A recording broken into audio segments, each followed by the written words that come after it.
comigo, amém? Amém. Glória a Deus. Todos acharam agora, amém? Amém. E chegou a outra margem do mar, a província dos Gadarenos. E saindo ele do barco, saiu ao encontro dos sepulcros um homem, com espírito imundo, o qual tinha a sua morada nos sepulcros, e nem ainda com cadeias podia alguém prender, porque tinha sido muitas vezes preso com grilhões e cadeias, e as cadeias foram por ele feitas em pedaços, e os grilhões em migalhas, e ninguém podia amansar. E andava sempre de dia e de noite, clamando pelos montes e pelos sepulcros, ferindo-se com pedra. E quando viu Jesus ao longe, correu e o adorou. E clamando com grande voz, disse: que tenho eu contigo, Jesus, Filho do Altíssimo? Uma pergunta, um ponto de interrogação. Conjuro-te por Deus que não me atormentes. Porque ele dizia: sai deste homem, espírito imundo. E perguntou-lhe: qual é o teu nome? E ele respondeu dizendo: Legião é o meu nome, porque somos muitos. E rogaram-lhe muitos que ele não o enviasse para fora da província. E andava ali passando no monte um grande mandado de porcos. E todos aqueles demônios lhe rogaram, dizendo: manda-nos para que aqueles porcos, para que entramos nele. E Jesus logo lhe permitiu, e saindo aqueles espíritos imundos, entraram nos porcos, e a manada se precipitou por um despenhadeiro no mar, e era quase 2.000, e afogou-se no mar. E os que apacentavam os porcos fugiram e anunciaram na cidade e nos campos. E saíram muitos a ver o que era aquilo que tinha acontecido. Observa o versículo 15. E foram ter com Jesus, e viram um endemoniado, porque tivera legião, assentado, vestido e em perfeito juízo e temeram. Senta dando glória ao nome de Jesus. Olha, Deus, essa palavra diz glória. Aleluia, digo aleluia. Aleluia, glória a Deus. Irmãos, Jesus, a Bíblia vai dizer que ele estava num barco, e a condução antigamente era barco, jumentinho, cavalos, não era igual hoje, que nós temos carro, moto, mas era a condução de antigamente. E a Bíblia diz que Aleluia. Jesus, ele está no barco, aleluia, ele está pregando para a multidão, e ele entra no barco, e ele dá uma ordem aos discípulos. Qual é a ordem? Passamos para outra margem. Jesus já tinha determinado o ponto de chegada, era do outro lado. Sabe por quê? Porque Jesus tinha um propósito. Qual era o propósito de Jesus? Libertar aquele endemoniado gadareno. E a Bíblia diz que quando eles vão ao mar, se levanta uma grande tempestade, o vento fica furioso, balançando aquele barco, até a ponto de entrar água dentro do barco. E Jesus estava na popa do barco. Aleluia. Só que creio eu que Jesus não estava simplesmente dormindo. Eu creio eu que Jesus estava provando a fé daqueles discípulos. Porque em meio às dificuldades, em meio às tempestades da vida, é que Jesus contou que está dentro de mim e dentro de você. E Ele sabe se verdadeiramente nós falamos e se verdadeiramente nós temos fé dentro de nós, como nós falamos. Aleluia. Os discípulos acordam, não quero me meter no texto, porque aqui eu quero chegar, aleluia, eu quero resumir para chegar onde eu quero chegar nesta noite. Os discípulos acordam, Jesus apavorado, dizem: Senhor, mestre, não te importa que nós vamos perecer? Aí Jesus se levanta e diz: cala-te, mar, aquieta-te, vento. E a Bíblia diz que o vento ouviu. Se o vento ouviu, vai mandar eu dizer que o vento tem boca, a gente tem ouvido também. Que é isso, pastora? Jesus ia falar numa parede, meu querido? Se Jesus não falasse com o mar, ele ia ouvir. Se Jesus falou para o mar assim: cala-te, é porque o mar tem ouvido. O vento também tem. E a Bíblia diz que se fez uma grande bonança. E os discípulos ficaram apavorados. Disseram: quem é este? Começaram a olhar um para o outro. Eu imagino a cena e dizer assim: quem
humano, entra. Demônio entra em animais, entra. Demônio entra em criança, entra. Louvado seja o nome do Senhor. Porque o meu corpo e o teu corpo é um espaço. Então, qual o espaço que o meu corpo e o teu corpo tem ocupado? Quem é que tem ocupado o teu corpo e o meu corpo? Ou é Deus, ou é o diabo. É um dos dois. Não tem para onde fugir. Jesus, ele é cavaleiro. Ele só entra se você deixar. Ele chega na casa e diz assim, ó: posso entrar? Ele pergunta, ele é cavaleiro. Jesus é maravilhoso. Posso entrar? Posso fazer morada dentro de você? Eu posso te limpar e fazer de você um templo? Jesus faz isso. Satanás não, irmão. Satanás, ele chega na casa, ele nem bate, ele mete o pé na porta e bum. A casa não tem nome, então eu vou ficar à vontade, vou fazer bagunça, vou matar, vou roubar e vou destruir. É isso que ele faz. E é isso que esse homem fazia. A Bíblia diz que a morada desse homem era os sepulcros. Este homem andava nu. Para muitos, este homem era tido como louco, estava afastado da sociedade, estava afastado da família e vivia dentro dos sepulcros. Porque assim os demônios conduziam. Glória a Deus! E a Bíblia diz que além dele viver dentro do sepulcro, ele pegava carne de pedra e ele se cortava. Interessante que hoje existe alguns jovens que vê tanta besteira no telefone, não consegue dominar aquilo que tem na sua mão ou na televisão e acaba dando lugar para o espírito, aleluia, imundo, que é o espírito da depressão. E o que é que acontece, jovens? Começa a se cortar. Pega navalha, pega faca. Alguns não se contentam em se cortar. Pega um alicate, como eu vi um testemunho de um homem que se cortar para ele já não era o suficiente. Ele pegava alicate e ele tirava um pedaço da sua carne com o alicate. Irmãos, ninguém nunca vai botar na minha cabeça que depressão é uma doença física. Depressão é uma doença espiritual. Ansiedade é uma doença espiritual. O pânico é uma doença espiritual. Uma enfermidade normal é uma dor de cabeça, é uma gripe, uma febre. Mas essas doenças não são normais, são espirituais. Este homem ele andava pelos sepulcros, e a Bíblia diz que a sociedade, o povo da província de Gadara já tinha prendido aquele homem várias vezes. Prendia ele, muitas das vezes foi prendido com cadeias, foi prendido com grilhões, mas a Bíblia diz que os demônios que estavam nele fazia aqueles grilhões e aquelas cadeias se transformar em um pedaço. Porque os demônios davam força àquele homem.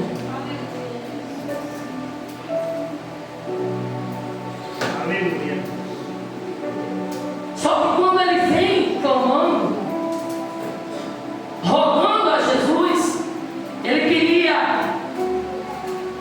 dar um de inocente e colocar Jesus como vilão.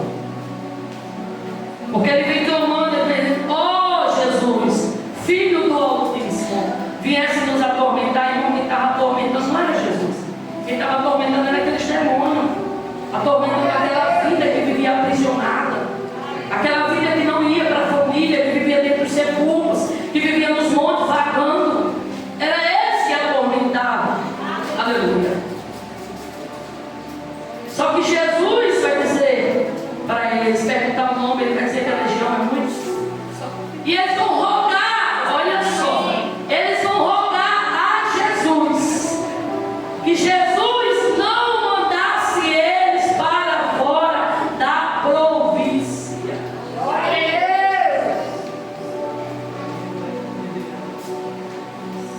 Existem 4 classes de demônios são classificados. Lá no livro de Efésios, capítulo 6, no versículo 10, a partir do versículo 10, você vai ver que existem os principados das trevas, príncipe das trevas, hostes espirituais da maldade. E todos eles atuam para destruir a vida do ser humano. Todos eles atuam para fazer o ser humano não se aproximar de Deus e não ter o conhecimento da verdade. Por quê? Porque a verdade liberta, irmão. A verdade liberta. Jesus vai dizer em João 8:32: e conhecereis a verdade, e a verdade vos libertará. É por isso que Satanás não quer que nós se aproximamos de Deus. É por isso que Satanás faz de tudo para as pessoas não virem à igreja. Aleluia. Ele bota o cansaço, ele bota a insônia, ele bota a fadiga, ele bota. Eu vou falar. Satanás muitas das vezes coloca distrações para você e para mim não buscar o Senhor. E aí essas distrações, elas têm várias formas. Glória a Deus. É para nós se distrairmos mesmo, para nós perder o nosso tempo. E nós não vimos buscar Deus, nós não vimos conhecer quem é Deus. Aleluia. Então ele distrai o ser humano. Ele não quer que eu e você leia a Bíblia. Ele não quer que eu e você venha à igreja. Ele não quer que eu e você ore. Ele não quer que eu e você jejue. Ele não quer que eu e você busque ao Senhor. Porque ele sabe que quanto mais a gente buscar, mais limpo a gente vai ficar. Oh, aleluia! Aleluia! Só que Jesus chegou.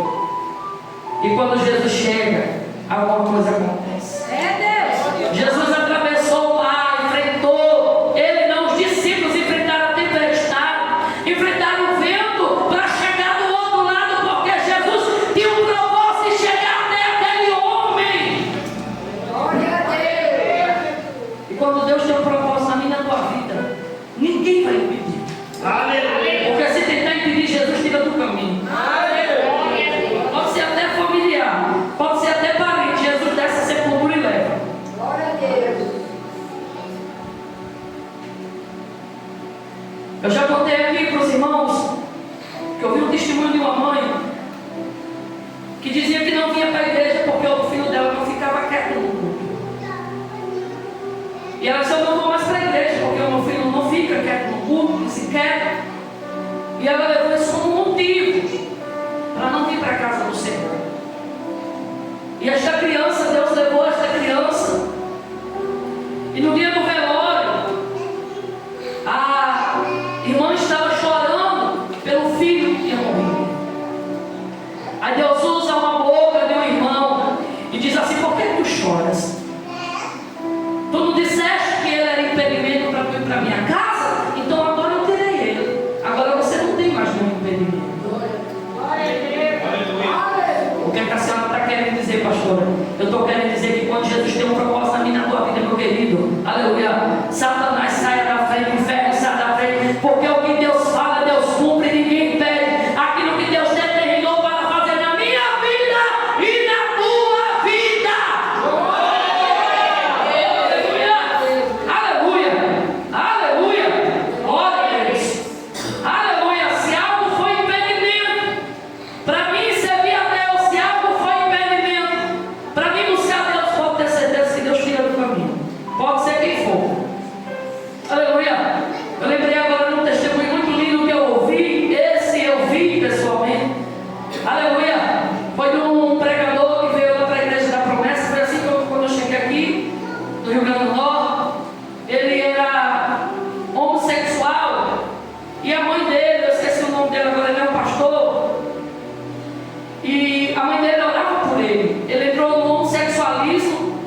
Irmãos, ele chegou, se desgastou tanto que o médico ia operar. Aleluia. Os testículos dele iam arrancar tudo. Porque disse que ele desgastou tudo, não prestava para mais nada. Só que a mãe dele orava por ele. E na hora da cirurgia que o médico foi fazer, eles fizeram novos exames de fazer.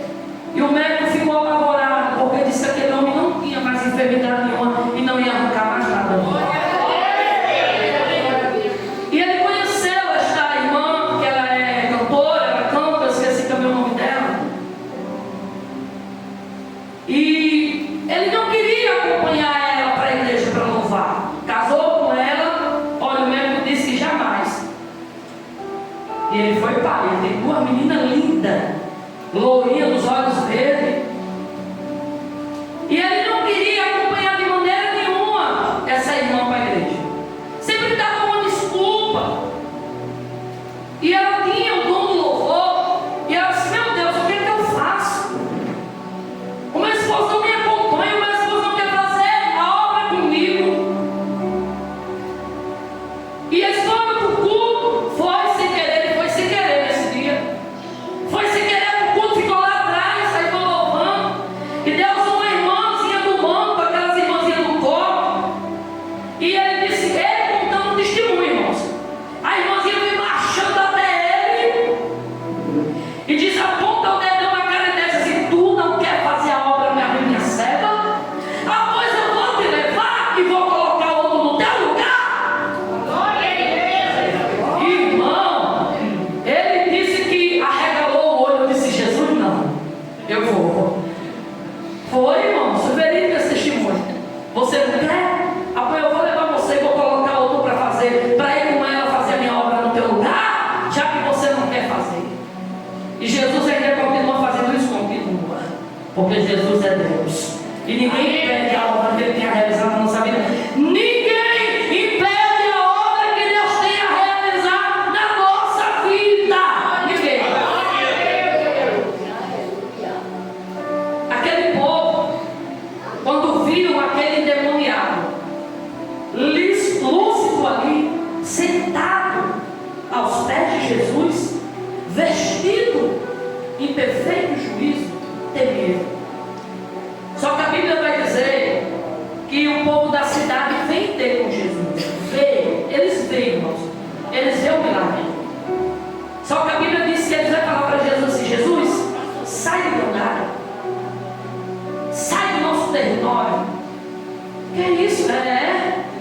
A Bíblia diz que eles vão pedir para Jesus, por quê? Porque eles não viram milagre. Eles não quiseram ver milagre. Eles só viram o prejuízo dos porcos, que morreu afogado quando os demônios entraram dentro deles no mar. Glória a Deus. Eles não viram o que Jesus fez na vida deste homem. Aquela cidade, irmãos, era para ter se prostrado como esse homem fez diante do Senhor. Por ter agradecido que aquele homem vivia atormentando ali pelos espíritos imundos, tanto atormentado como atormentando aquela cidade. Mas se preocuparam com os porcos, não se preocuparam com a vida deste homem. E não é assim? Quando nós aceitamos Jesus, a nossa família, muitos não ficam felizes. Muitos dizem: eu só dou um mês, eu só dou dois, para ele parar com esse negócio de igreja e de Bíblia. Não ficam felizes. Não ficam. Só que tem outra multidão, aleluia, que fica maravilhado pelo que Jesus fez. Aleluia. Existe aqueles que dizem: Deus te abençoe, continue firme e forte, vai nessa força. Eu estou muito feliz pela tua vida. Aleluia. Vai existir sempre essas duas multidões na nossa vida. Aleluia. E a Bíblia diz que quando Jesus vai embora, quando Jesus entra no barco, aquele homem, a Bíblia não revela o nome dele, diz que queria ir também com Jesus. Ele quer entrar no barquinho, irmão, e ele quer ir com Jesus. Só que Jesus não deixa. Jesus não deixa, Jesus não permite, e diz assim: não, vai para a tua casa, volta para os teus e vai anunciar lá quão grandes coisas fez o Senhor por ti, teve misericórdia da tua vida.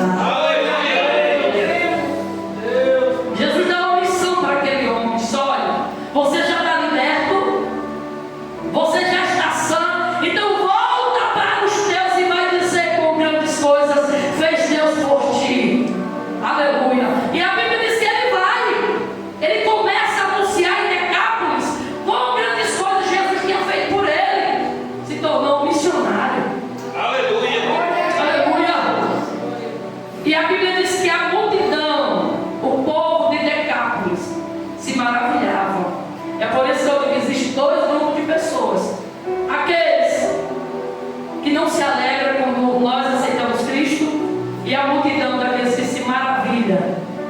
Deus tem feito na nossa vida. Aleluia. Aleluia. Glória a Deus. Eu fechei minha Bíblia. Aleluia.